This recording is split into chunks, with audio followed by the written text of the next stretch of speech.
മുല്ലപ്പെരിയാറിൽ പുതിയ അണക്കെട്ട് പണിയാൻ അനുവദിക്കില്ല എന്ന തമിഴ്നാട് സർക്കാരിന്റെ നിലപാട് പെരിയാർ തീരത്ത് ആശങ്കയിൽ കഴിയുന്നവരോടുള്ള വെല്ലുവിളിയാണെന്ന് മുല്ലപ്പെരിയാർ സമരസമിതി. പുതിയ ഡാം നിർമ്മിക്കുന്ന കാര്യത്തിൽ ഇരു സംസ്ഥാനങ്ങളും തമ്മിൽ ധാരണയിലെത്തണമെന്നും ഇക്കാര്യത്തിൽ മുഖ്യമന്ത്രി വി ഡി സതീശനെ നേരിൽ കാണുമെന്നും സമരസമിതി കൺവീനർ ഷാജി പി ജോസഫ് പറഞ്ഞു. സംസ്ഥാന ബജറ്റിൽ പുതിയ അണക്കെട്ടിനെ കുറിച്ച് പരാമർശമില്ലാത്തത് നിരാശാജനകമാണെന്നും ഷാജി പി ജോസഫ്. ഇപ്പോഴത്തെ മുഖ്യമന്ത്രിയെ പലവട്ടം പ്രതിപക്ഷ നേതാവായിരുന്നപ്പോൾ ഞങ്ങൾ കണ്ടിട്ടുണ്ട്, നിവേദനം സമർപ്പിച്ചിട്ടുണ്ട്. 18-ലെ പ്രളയം ഉണ്ടായപ്പോൾ ഇടുക്കിയിൽ നിന്നും അധിക ജലം ഒഴുക്കി വിട്ട് ചാലക്കുടിയിലും മലയാറ്റൂരും ആ ഭാഗങ്ങളിൽ ജനകീയ സദസ്സുകൾ സംഘടിപ്പിച്ചപ്പോൾ ഒരു ജനപ്രതിനിധി എന്ന നിലയിൽ അദ്ദേഹം വന്ന സദസ്സിൽ പങ്കെടുത്തിട്ടുണ്ട്.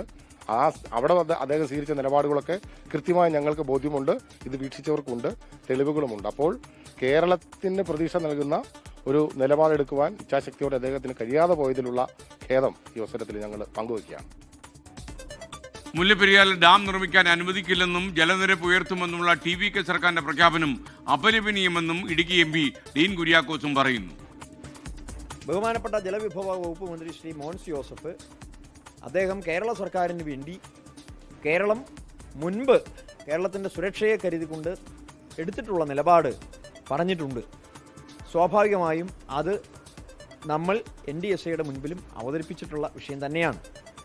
പക്ഷേ ഒരു കാരണവശാലും അനുവദിക്കില്ലെന്നും ഡാമിന് ബലക്ഷയമില്ല എന്നുള്ള തരത്തിലുള്ള പ്രസ്താവനകളും തമിഴ്നാടിൻ്റെ ഭാഗത്തു നിന്ന് വന്നത് വലിയ ദുഃഖമുള്ള ഒരു വിഷയമാണ്.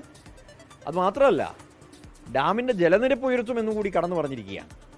NDSAയുടെ പരിധിയിൽ നിൽക്കുന്ന ഈ വിഷയത്തെ സംബന്ധിച്ച് ഇത്രമാത്രം ആധികാരികതയോടുകൂടി തമിഴ്നാട് നയപ്രഖ്യാപനം നടത്തേണ്ടിയിരുന്നില്ല എന്നുള്ളതാണ് എൻ്റെ അഭിപ്രായം. ആ പ്രഖ്യാപനം വേണ്ടിയിരുന്നില്ല, അത് അപലപനീയമാണ്. അക്കാര്യത്തിൽ തമിഴ്നാട് നിലപാട് തിരുത്തണമെന്ന് ഞാൻ അഭ്യർത്ഥിക്കുകയാണ്. ഇടുക്കിയിൽ നിന്ന് രാഹുൽ വിജയൻ വിവരങ്ങളുമായി ചേരുന്നു. പറയൂ രാഹുൽ.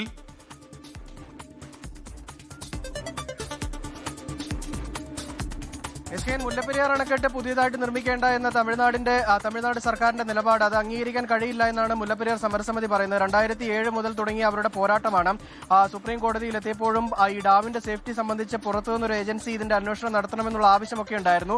ആ ആവശ്യങ്ങളൊന്നും പരിഗണിക്കപ്പെടുന്നില്ല. മാത്രമല്ല, സുപ്രീം കോടതിയിൽ നിലനിൽക്കുന്ന ഒരു കേസിൽ അനാവശ്യമായിട്ടുള്ളൊരു നിലപാട് സ്വീകരിക്കുന്നത് തെറ്റാണ് എന്നുള്ളതാണ് ഇവർ പ്രധാനമായും പറയുന്നത്. മാത്രമല്ല, 152 അടിയിലേക്ക് ജലനിരപ്പ് ഉയർത്തും, പുതിയ അണക്കെട്ട് പണിയേണ്ടതില്ല എന്നൊക്കെ പറയുന്നത് ഈ തീരദേശത്ത് താമസിക്കുന്ന ആളുകളോടുള്ള വെല്ലുവിളി എന്നുള്ളതാണ് പ്രധാനമായും ഇവർ പറയുകയും ചെയ്യുന്നത്. എന്തായാലും ഈ വിഷയത്തിൽ സംസ്ഥാന സർക്കാരിന്റെ നിലപാടാണ് ഏറ്റവും പ്രധാനപ്പെട്ടതെന്നാണ് ഈ ഷാജി പി ജോസഫ്, മുല്ലപ്പെരിയാർ സമരസമിതിയുടെ ഭാഗമായിട്ടുള്ള ആളാണ്, ഷാജി പി ജോസഫ് പറയുകയും ചെയ്യുന്നത്. മാത്രമല്ല, ഇന്നലെ നടന്ന ബഡ്ജറ്റിൽ ഈ മുല്ലപ്പെരിയാർ വിഷയവുമായി ബന്ധപ്പെട്ട പരാമർശങ്ങളൊന്നും തന്നെ ഉണ്ടായിരുന്നില്ല.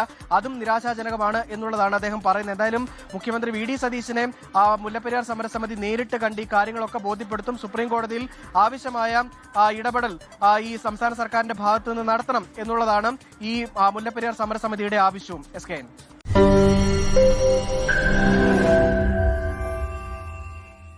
ലോകത്തെവിടെയായാലും ഏത് സമയത്തും 24 വാർത്തകളും ഓഗ്മെന്റഡ് റിയാലിറ്റി പാക്കേജുകളും എക്സ്പ്ലെയിനറുകളും വിശദമായി കാണാൻ ഞങ്ങളുടെ YouTube ചാനൽ നിങ്ങൾക്ക് സബ്സ്ക്രൈബ് ചെയ്യാം.